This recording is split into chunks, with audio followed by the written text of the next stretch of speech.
Բարև ձեզ, Factor TV հյուրը ողջ մնալու արվեստ կազմակերպության ղեկավար Վովա Վարդանովն է, բարև ձեզ, պարոն Վարդանով։ Վարչապետ Նիկոլ Փաշինյանը խոստացել է, որ մայիսի 28-ին Հանրապետության հրապարակում ցուցադրելու են Հայաստանի ձեռք բերած զինատեսակներն որպես հաշվետվություն հանրության, այդ ձեր գնահատմամբ ինչպիսին է եղել Հայաստանի ռազմական գնումները իրենց որակի, քանակի, արդյունավետության առումով վերջին 4 տարիների ընթացքում։ Գիտեք ոնց, ձեզ մի բան ասեմ, համեմատական անենք, էլի։ Իրանը այսօր դիմադրում է աշխարհի ամենաուժեղ երկրին, միանշանակ, չէ՞։ Ու դիմադրում է կոնկրետ, կարելի ասել, մի զենքի տեսակով, հրթիռներով։ Մենք 14 թվականին կարծեմ, թե 15 թվականին ցույց տվեցինք այդ ժամանակ այն հեռավորությունները, որը որ մեր համար ակտուալ է, այդ հեռավորությունների վրա աշխատող OTRK-ները աշխարհի ամենավախացնող Իսկանդերները։ 20 թվականին մեզ շատ օգնեց դա։ Ինչքան գիտեմ, չէ։ Ես էլ գիտեմ, որ ոչ։ Ընդհանրապես չօգնեց, հələ հարց է։ Օգնեց թե խանգարեց։ Հետագայում խանգարեց։ Ամենակիչը, ասենք, աղմաղ զրույցներ եղան, ասենք, եւ այն աշխարհում, որտեղ որ ինչ որտեղ զսպաշապիկներ գոյություն չունեն, բայց կամ թելեր, որի մեջ խճճվում են տարբեր երկրներ, այդ թվում հույս կա հակառակորդը խճճվի, ընդհանրապես մի հատ թել կար կամ պարան կամ ասած պրովուդ, այդ պրովուդը մենք կդրեցինք, նաև Իսկանդերի վրա խոսալով։ Ես նկատի ունեմ դաշնակից դուս գույնի դաշնակից էլ չէր, էլի ռեալ որ նայում ես, լավ չէր աշխատում, իր դաշնակցային պարտքը չգիտես խի բանը համարում էր, որ իրան երբ հարմար է այդ վաղտ պետք է անի, էլի, ասենք, ոչ թե երբ որ անհրաժեշտություն կա, բայց ամենայն դեպս դրանից էլ կտրվեցինք։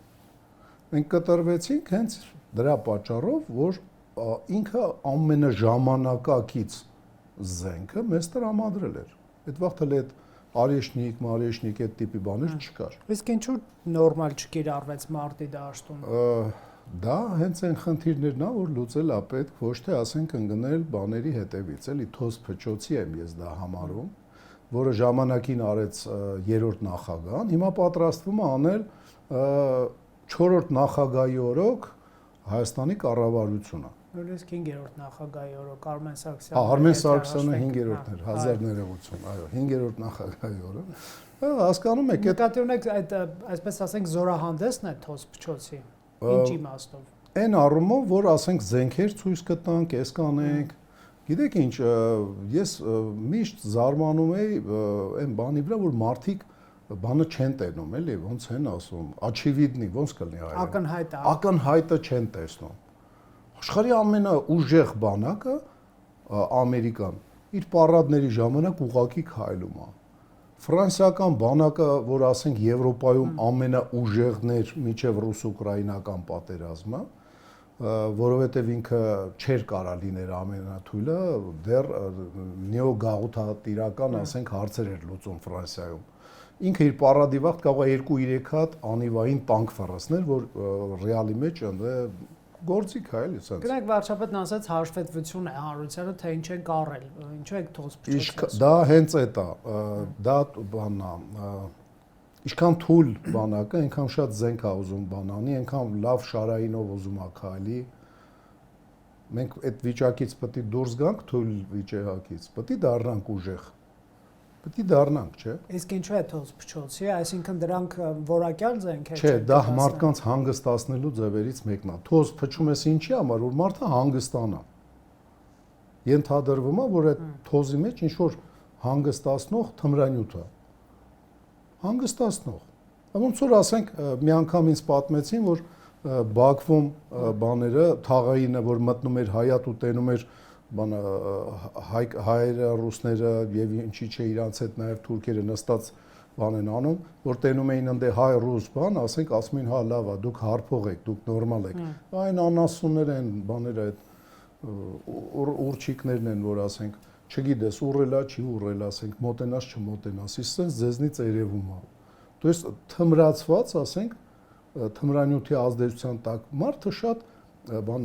կանխատեսելի է թվում շրջապատի համար, ոստիկանության համար, բայց պետության համար շատ հարմար է։ Տեսեք, վերջին տարիներին հոբ համակարգեր, հերթերային համակարգեր, հրետանի ռադիոլոկացիոն համակարգեր, հակատանկային համակարգեր են գնվել հատկապես Հնդկաստանից եւ իհարկե այլ երկրներից պաշտպանության նախարարը ասում էր վերջին մոտ 5 տարվա գնումները գերազանցել են նախորդ տարիների գնումներին 5 ու 4 անգամ միլիարդավոր դոլարների մասն է խոսք գնում, վարչապետը երբ որ հարցում են 8 միլիարդ ինչու է պարկ վերցրել, ասում է զենք են կառել, ես չեմ պնդում, որ ամբողջն են այդ 8 միլիարդի զենքին ուղղել, ամեն դեպքում այս զինվորության մակարդակը, որ գոյություն ունի, ինչի մասին է ձեր կարծիքով, պաշտպանունակ է դառնում Հայաստան-Ադրբեջանը։ Միանշանակ այո, միանշանակ ավելի ուժեղանում է։ Ես եթե ինչ-որ բան քննադատում եմ։ Այդ ո՞րն է ձեր քննադատության թեման։ Իմ քննադատությունն է, որ այդ պարադները թոս փչոցին պետք է չլինեն։ Այդ ժամանակը, այդ ռեսուրսը, որ ծախսվում է պարադի թոս փչելու համար, ավելի լավ է ծախսեին պոլիգոնում դրա այդ գործիքների վրա պարապելու վրա։ Ես չեմ նկատել, գիտեք, որ մենք զենքի ու զինամթերքի պակաս ենք ունեցել 20 թվականին։ Իսկ հետո երբ որ մարտի դաշտից վերադարձել են, հսկայական քանակ ռոլիկներ են թուրքերի տեղադրած տեսել YouTube-ներում եւ Telegram ալիքներում, ոնց էր ծափծափում մեր պայեսները։ Խնդիրը կառուցվածքային է։ Խնդիրը սովետական մտածելակերպ ունենալու մեջ է, շարքայինից մինչև գլխավոր հրամանատար, սա սովետական հետամնաց, սովետա-ռուսական, կայսերական, մոսկովյա ցարական եւ մոսկովյա Վլադիմիրա իշխանական, մեծ իշխանական մտածելակերպի մեջ է։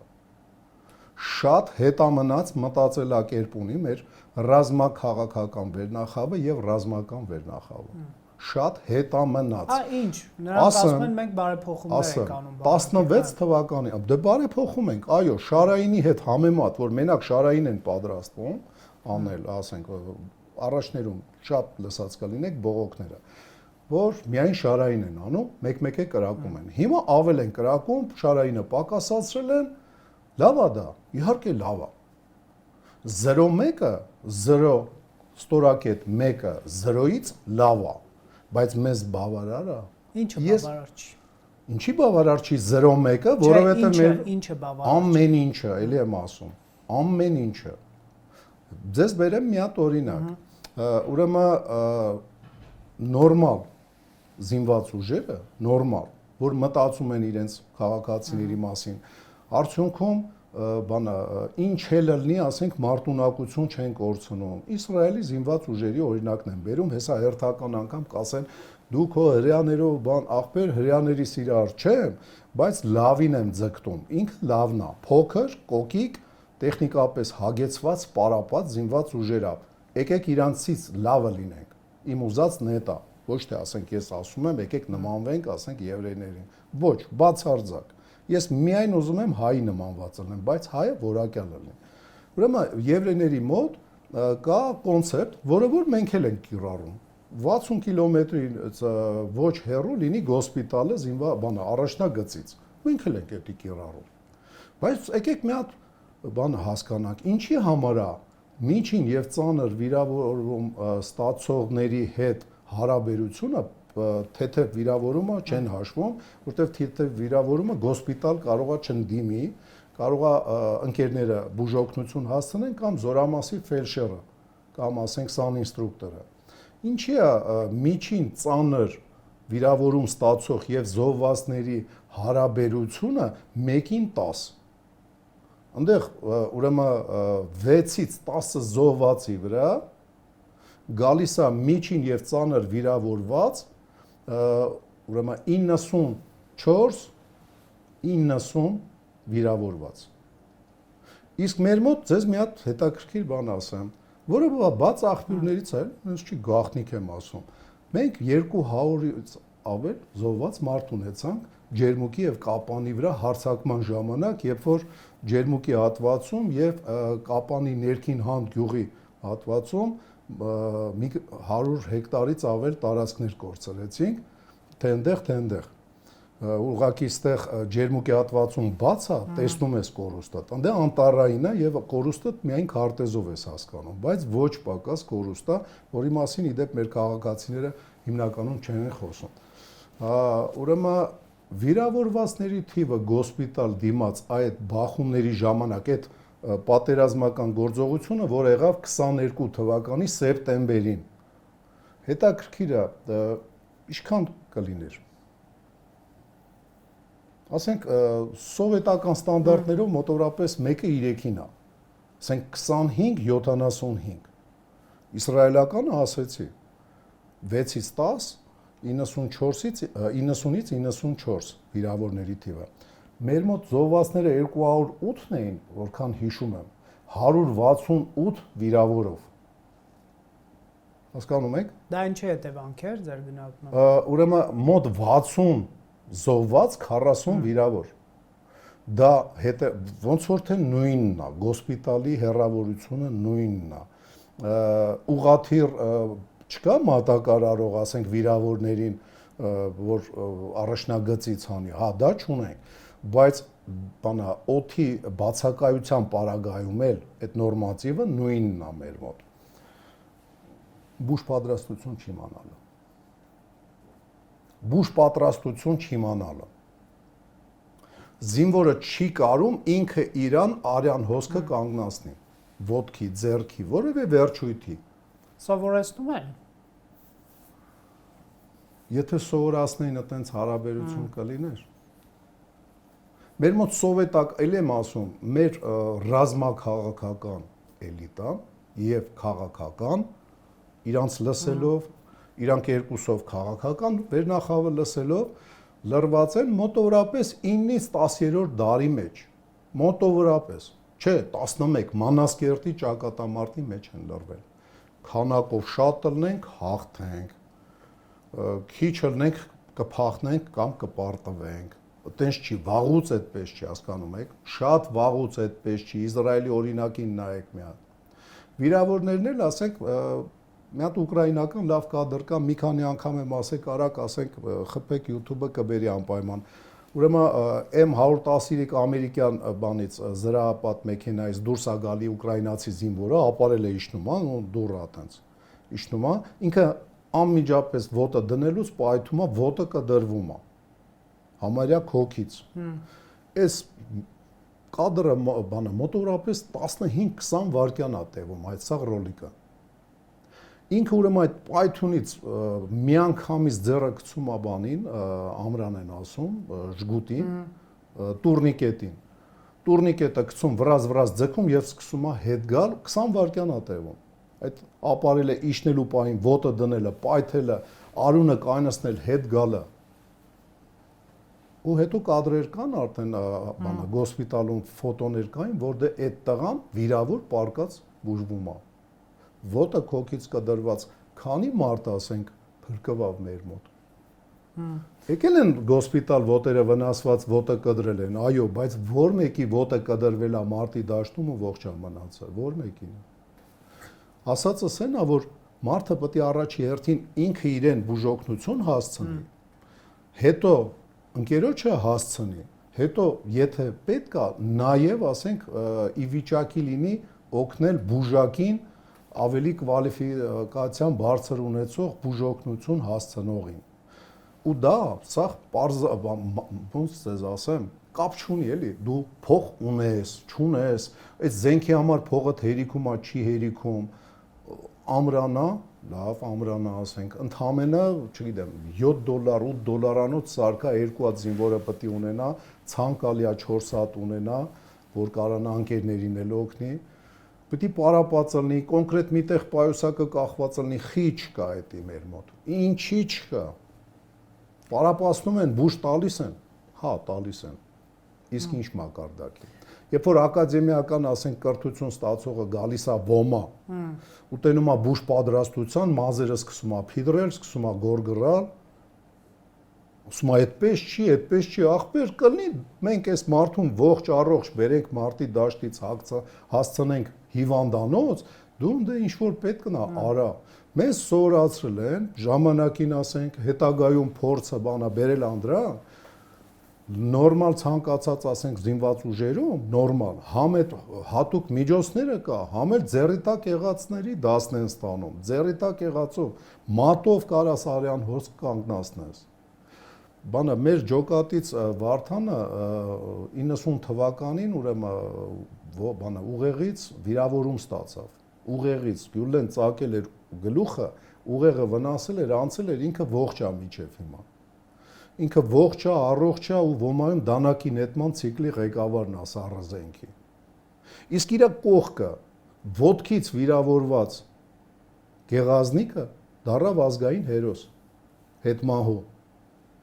Որտեվ իրան բուժ օգնություն հասցնողը չի իմացել ինչ ձևի բուժ օգնություն հասցնի։ Այնքան որ բռնե տարել են, ասենք, հիվանդանոց։ Իսկ Վարդանի կողքը եղել է սպեցնազում ծառայած Սերգեյն Մելի մեր ջոկատից։ 90 թվականի մասին է խոսքը։ Բնական է դրանից հետո ագին բան փոխվել է, ասենք, գիտությունն է զարգացել, ռազմական գործը զարգացել, տակտիկական բժշկությունն է զարգացել։ Այդ ամեն ինչը ոմայում հաշվի առնելով հիմա մենք դասերը որ տալիս ենք, այդ ամեն ինչը հաշվի առնելով ենք անում։ Ինչի է բանակը միջև հիմա լրված ակադեմիական բժշկության մեջ։ Ինչ անդե մարտի դաշտում ամեն վիրավորվածի գլխին միանգամից ակնթարթային գոսպիտալը հայտնվելու, ասենք ստերիլացված տարածքով, տաք ջրով, սպիրտով լվացվելու հնարավորությունով, հա, կա այդպես բան, կարող է պիտի մի քիչ, ասենք, կողքը, եթե բանը, вообще խելացին ուրիշի փորձով է սովորում, չէ՞,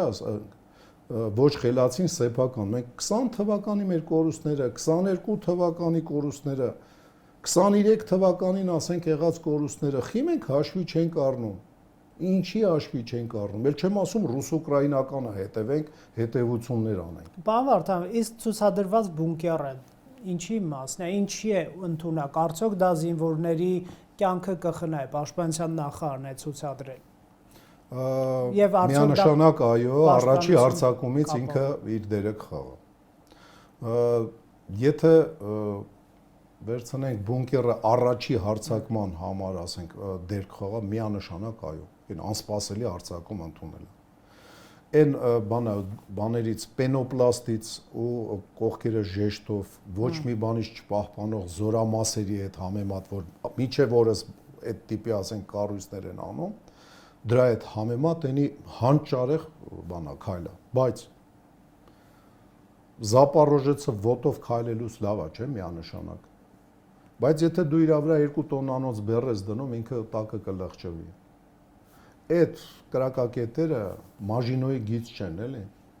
Իրանք ի վիճակի չեն ուղղակի դիմադրել արտիլերիայի հրետանու հնարավորություններին։ Այս 21-րդ դարում ուղղակի հնարավոր չի, որ ինքը ի վիճակի լինի հրթիռային եւ ասենք փողային հրետանուն դիմանա։ Էլ չեմ ասում նկատի ունեք այդ բունկերային տարածքները։ Բունկերները, այո, էլ չեմ ասում, ասենք այն մի հատ ռուսական զենք կա, որը մենք չգիտես խի չենք գնել, իսկ թուրքերը գնել են։ Մենք սիրուն նկարով զենք ենք ձեռք բերել Իսկանդեր, իսկ այն մարտի դաշտում աշխատող գործիքը, որը տոս ադին կամ տոս դվայա կոչվում, ծանր կրականետ համակարգը։ Այդ բունկերը այդ կրականետի համար դա ոնց որ կոնսերվան ձկով կամ մսով պահածոյացված եւ բացիչը։ Ինքը մեկից մեկ ինքը այդ բանը։ Իսկ ինչ հարված է ընդունակ դիմագրավել։ Միայն առաջի հարվածի դեպքում ինքը պիտանի, ինչը շատ լավ է, երկարաժամկետ հիմարություն ա այդտեղ զորքերը պահելը։ Ինչա կատարվում, ասենք, այսօրվա ժամանակակից զենքով, ճշգրիտ հարված, ճիշտ է։ Հա։ Ճշգրիտ հարված,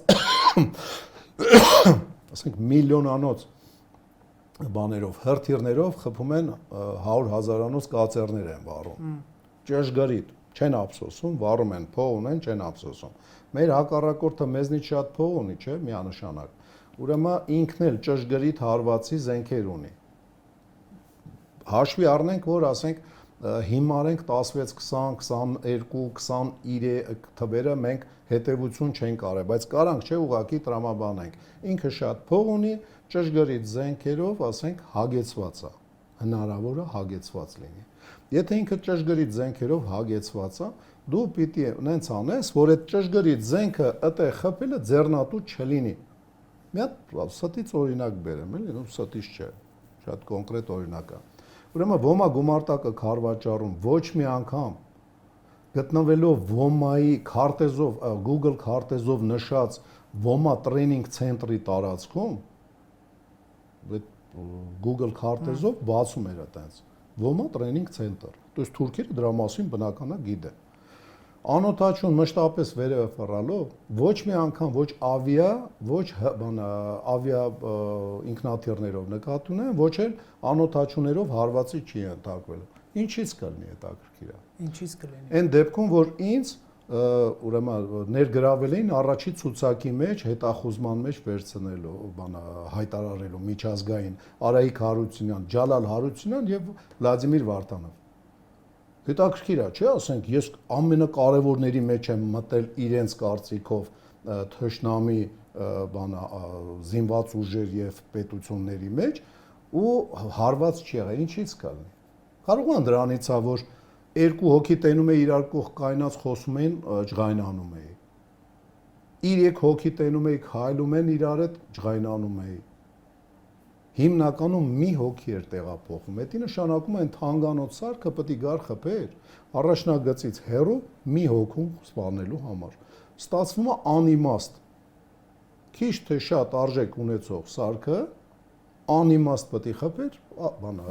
գումարտակի մի զինվորին սպանելու համար, որպեսզի չկարողանան կարդան, ասենք, որ մեկն է հրամանատար, որը հրամանատար չի, հսկայական քանակ ռացիա է բաժանել, բացի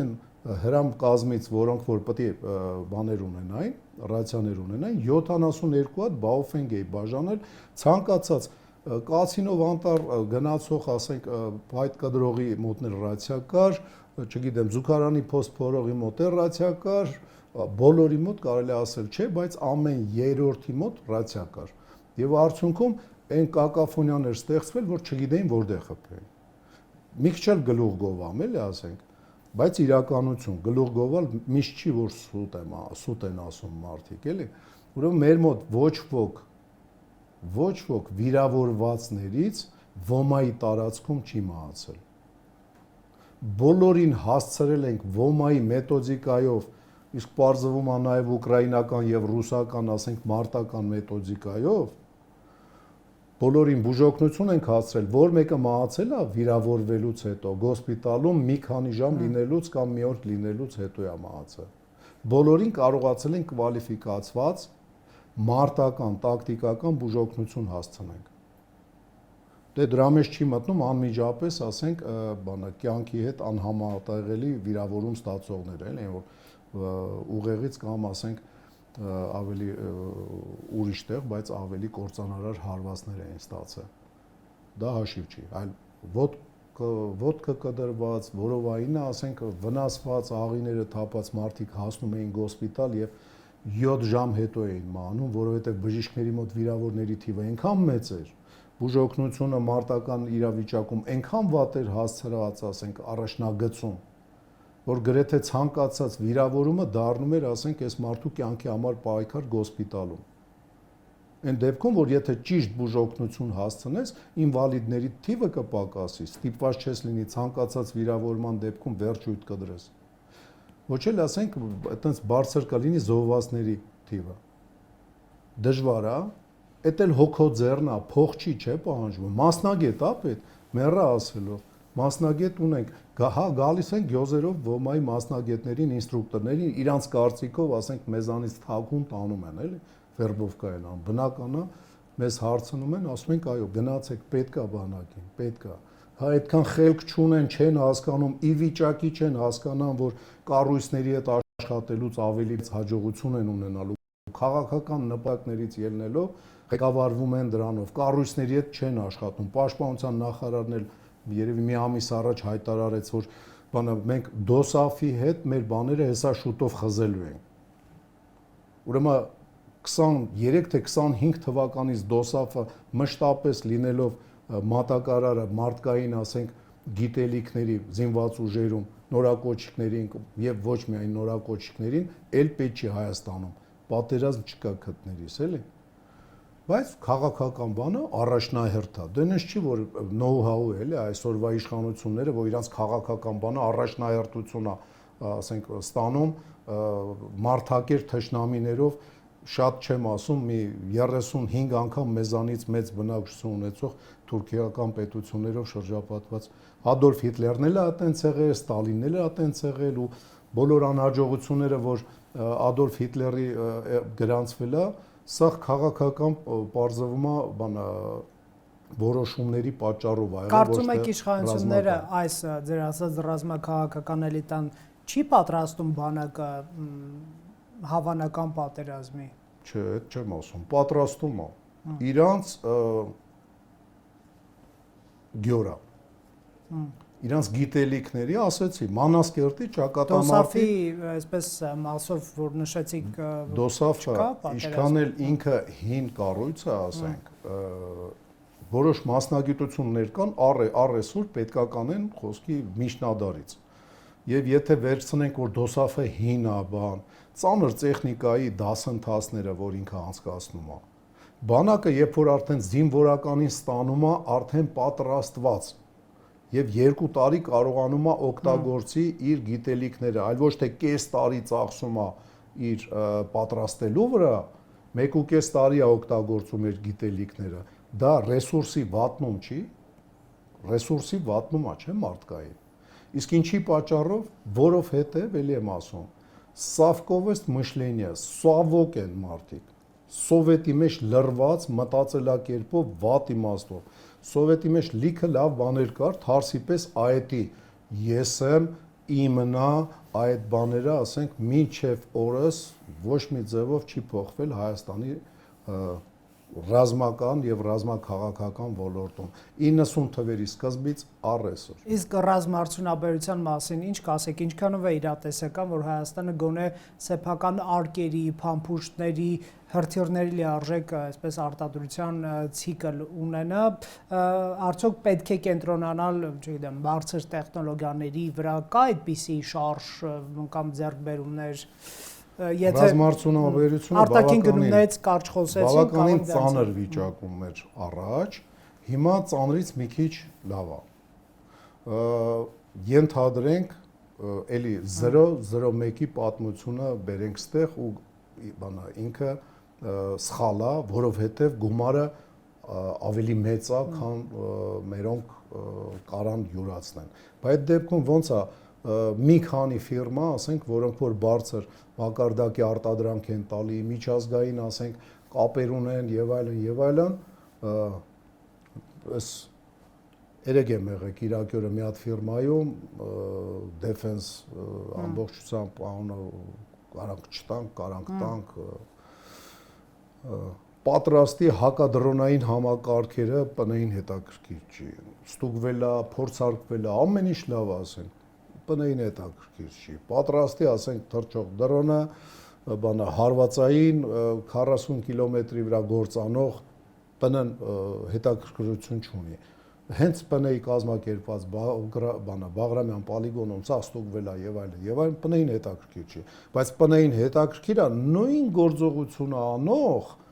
10 միլիոն դոլարանոց, թե 10 միլիոն դոլարով պատվերը, որի մեջ երևի 10 հատ կամ լավ վագույն դեպքում 100 հատ այդ սարքից է լինելու։ 100 հատ եմ ասում, ասենք 100,000-անոց բաներ են, էլի քաղաքական որոշումը ավելի կարևոր է, քան ռազմական անհրաժեշտությունը։ Ռազմական անհրաժեշտությունը մտի թելադրողն է։ Այդ ֆիրմայի բանը ամերիկյան սարքից ոչ մի ձևով չի տարբերվում բացի չափսերից, բայց նույն գործը անում է։ Ու շատ չեմ ասում, 10 անգամ էժան է։ Ահա 1000 հատ դրանից ավելի լավ է, այդ նույն գործառույթը անող ավելի լավ է, քան ասենք 100 հատ ունենալը։ Բայց ռազմականը